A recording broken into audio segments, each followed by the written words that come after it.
ছোট ফেনী নদীর সোনাগাজী উপজেলার প্রায় ২৭ কিলোমিটার জুড়ে দেখা দিয়েছে তীব্র ভাঙন। চর দরবেশ, বগাদানা, চর মজলিশপুর সহ বেশ কয়েকটি এলাকার শিক্ষা প্রতিষ্ঠান, মসজিদ মক্তব, রাস্তাঘাট, হাট বাজার, শত শত মানুষের ভিটেবাড়ি, জমিজমা বিলীন হচ্ছে নদী গর্ভে। এখানকার বাসিন্দারা নিজেদের সহায় সম্বল হারিয়ে আশ্রয়ের খোঁজে ছুটছেন অন্যত্র। তাদের দাবি, ক্ষতিগ্রস্ত এলাকায় মানুষের খবর রাখে না কেউ। স্থায়ী সমাধান না করে বারবার প্রকল্প করে সরকারি বরাদ্দ লুটপাট করার অভিযোগ পানি উন্নয়ন বোর্ডের অসাধু কর্মকর্তা ও ঠিকাদারের বিরুদ্ধে।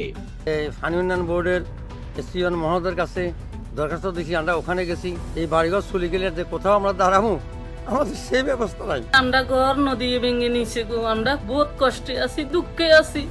ছেলে বেলেলে কত কষ্টে দিন খাড়াই, এখন আমরা সহযোগিতা চাই। পূর্বে এগুলো শুধু পুরোটা বসতি ছিল, শত শত বাড়িঘর আজকে নদী গর্ভে বিলীন। এটার সমাধান হচ্ছে মুসাফির রেগুলেটরটা পুনঃস্থাপন করা। আমাদের বাড়িঘর নদীতে চলে গেছে না, রাত্রে আমরা অসহায়ের মতন বসে আছি।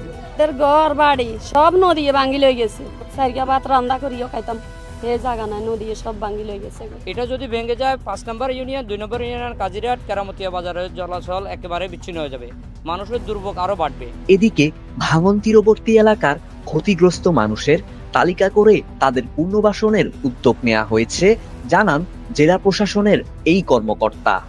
জেলা প্রশাসন প্রয়োজনীয় ব্যবস্থা গ্রহণ করবে, সেখানে তালিকা করা হচ্ছে, যাচাই বাছাই করা হচ্ছে।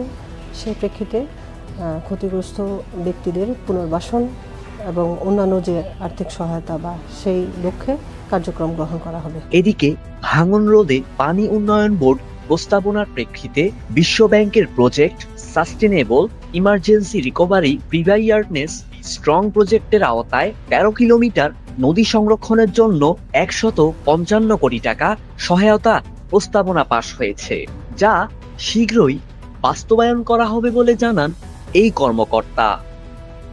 বিশ্ব ব্যাংকের আর্থিক সহায়তায় Bangladesh sustainable recovery emergency preparedness B strong প্রকল্পে ১৩ কিলোমিটার নদীতে সংরক্ষণের জন্য ১৫৫ কোটি টাকা প্রস্তাবনা রয়েছে।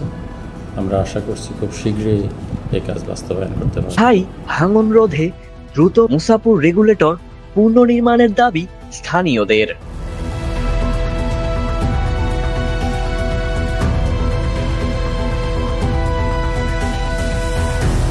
নিউজ ডেস্ক, জনতার কণ্ঠ।